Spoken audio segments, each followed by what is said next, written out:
ముఖ్య కారణంగా బలహీనతలకి ఈ కండరాల బలహీనత కారణం అన్నమాట. ఈ గిలియన్ బ్యారీ సిండ్రోమ్ అనేది కొత్త వ్యాధి కాదు మేడం గారు. ఇది 250 ఇయర్స్ క్రితమే దీన్ని డిస్క్రైబ్ చేశారు టెక్స్ట్ బుక్స్లో. ఇది అంటువ్యాధి ఎంత మాత్రం కాదు, ఇది జన్యుపరంగా వచ్చేది కూడా కాదనమాట.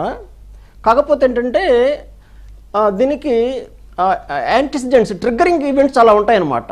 Triggering events for example respiratory tract infections, చిన్న జలుబు, గుర్తించలేని జలుబు, సూక్ష్మమైన జలుబు, దగ్గు మూలాన కూడా ఈ జీబీ సిండ్రోమ్ రావచ్చు. అలాగే డయేరియా మూలాన కూడా రావచ్చు. అలాగే చికెన్ పాక్స్ మూలాన కూడా రావచ్చు. అంటే జీబీ సిండ్రోమ్ అంటువ్యాధి కానప్పటికీ జీబీ సిండ్రోమ్ కంటే ముందు వచ్చే వ్యాధులు ఇన్ఫెక్షన్స్ డిసీజెస్ ఉంటాయన్నమాట. వైరల్ ఇన్ఫెక్షన్స్ కానీ బ్యాక్టీరియల్ ఇన్ఫెక్షన్స్ కానీ ఉంటాయి. ఆ ఇన్ఫెక్షన్స్కి మనం లోనైనప్పుడు మన రక్తంలో, మన శరీరంలో యాంటీబాడీస్ ఉత్పత్తి అవుతాయి అన్నమాట. ఆ యాంటీబాడీస్ వాటిని అటాక్ చేసి వాటిని నిర్వీర్యం చేస్తాయి, ఏది ఫారెన్ ఆర్గానిజమ్స్ని కానీ బ్యాక్టీరియంని కానీ వైరస్ని కానీ. కానీ ఇక్కడ మాలిక్యులర్ మిమిక్రీ మూలాన, అంటే ఈ వైరస్ పార్టికల్స్ లాంటి పార్టికల్స్ నర్వస్ సిస్టమ్ మీద, ముఖ్యంగా నరాల మీద, నరాల పైన ఉన్నటువంటి మైలిన్ షీత్లో ఉండేటువంటి ఆ స్ట్రక్చరు ఈ యొక్క వైరల్ స్ట్రక్చర్ ఒకటే కాబట్టి ఈ యాంటీబాడీస్ మిస్డైరెక్షన్ మూలాన ఆ నర్వస్ సిస్టమ్ని అటాక్ చేస్తాయన్నమాట. అటాక్ చేసినప్పుడు మనం జీబీ సిండ్రోమ్కి లోన్ అవుతాం అనమాట. ఇది స్టార్టింగ్ ఎలా ఉంటుంది? ఒక నడుము నొప్పి, అరికాళ్ళు తిమ్మురులు, తర్వాత ముద్దుబారటం, సూదులు పెట్టి పుడిచినట్టుగా ఉండటం. అది కొన్ని గంటల్లో కూడా ఎక్కువ అవ్వచ్చు, కొంతమందికి కొన్ని రోజులు పడుతుంది అనమాట. ఏదైనా సరే ఈ జీబీ సిండ్రోమ్ అక్యూట్ ఇల్నెస్, అంటే స్వల్పకాలిక వ్యాధి, దీర్ఘకాలిక వ్యాధి కాదు. 4 వారాలు మాత్రమే ఉంటుందన్నమాట. ఇది తర్వాత కండరాల బలహీనతకి లోనవుతారు. ముఖ్యంగా కాళ్ళలో మొదలవుతుంది, తర్వాత పైకి స్ప్రెడ్ అయ్యి చేతుల్లో కూడా ఈ ప్రాబ్లం స్టార్ట్ అవుతుందన్నమాట. తర్వాత మెడ కండరాలు కూడా వీక్ అవుతాయి. ఏదైనా ప్రాబ్లం కండరాల్లో కానప్పటికీ కండరాలకు సప్లై చేసే కరెంట్ తీగ లాంటి nervous system, peripheral nervous system, నరాల మీద ఈ యాంటీబాడీస్ దాడి మూలాన. అవును మేడం, అంటే పెరిఫరల్ నర్వస్ సిస్టమ్, నరాలు ఉంటాయన్నమాట. బ్రెయిన్కి, స్పైనల్ కార్డ్కి, మజిల్స్కి మధ్యలో కరెంట్ తీగ లాంటి నరాలు ఉంటాయన్నమాట. ఓకే డాక్టర్ సుందరాచార్య గారు, సార్ ఇప్పుడు మీరు ఈ లక్షణాలు ఎలా ట్రిగ్గర్ చేస్తుంది, ఎలా ఎఫెక్ట్ ఉంటుందని చెప్తున్నారు. పర్టికులర్ ఏజ్ వాళ్ళకు ఉంటుందా, లేదా ఈ ఏజ్ వాళ్ళు జాగ్రత్తలు తీసుకోవాలా, పెద్దవాళ్ళ, లేదా కరోనా అటాక్ అయ్యి ఇప్పుడు ఆల్రెడీ ఉన్న వాళ్ళు ఇబ్బంది పడాలా? ఎవరి మీద ఇది ఎక్కువ అటాక్ చేస్తుంది?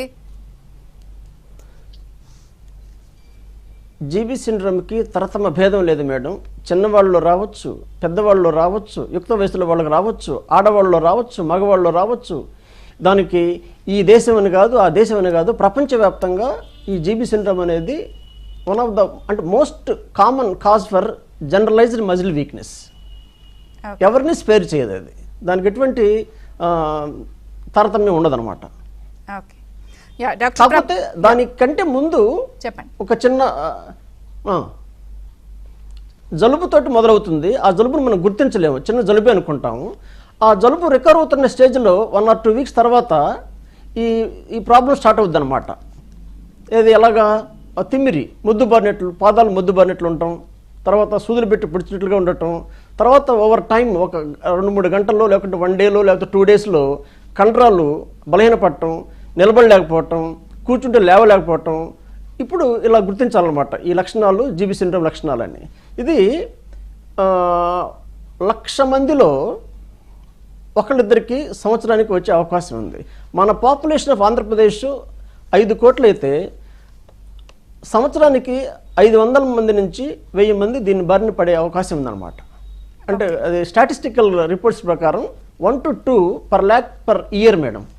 ఓకే, కానీ మీరు అన్నారు కదా ఇది ఒక 200-250 సంవత్సరాల క్రితం నుంచి ఇది ఉందండి, టెక్స్ట్ బుక్స్ లో కూడా ఉంది అన్నప్పుడు ఇప్పుడు ఎందుకు ఇంత సీరియస్ గా స్ప్రెడ్ అవుతోంది? స్ప్రెడ్ ఇన్ సెన్స్ అంటే అంటువ్యాధి కాకపోయినా కూడా ఎందుకు ఇన్ని కేసెస్ వస్తున్నాయి? అంటే మేడం ఇది పాండమిక్ కాదండి, ఇది పాండమిక్ కాదు.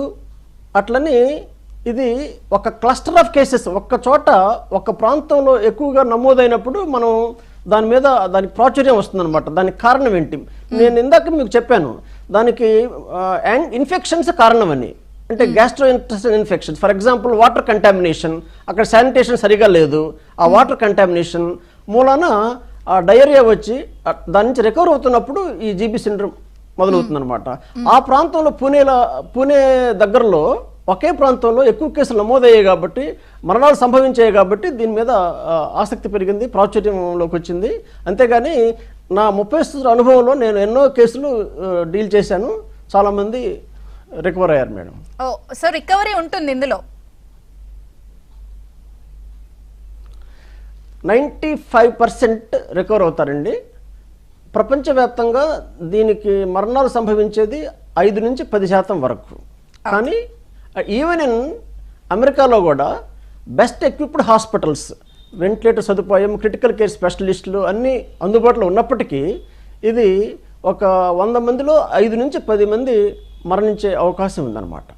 ముఖ్యంగా ఫస్ట్ వీక్లో ఈ కార్డియక్ ప్రాబ్లం మూలన మరణిస్తారు. తర్వాత సెకండ్ వీక్, థర్డ్ వీక్లో పల్మనరీ ఎంబాలిజం, ఇన్ఫెక్షన్స్ మూలన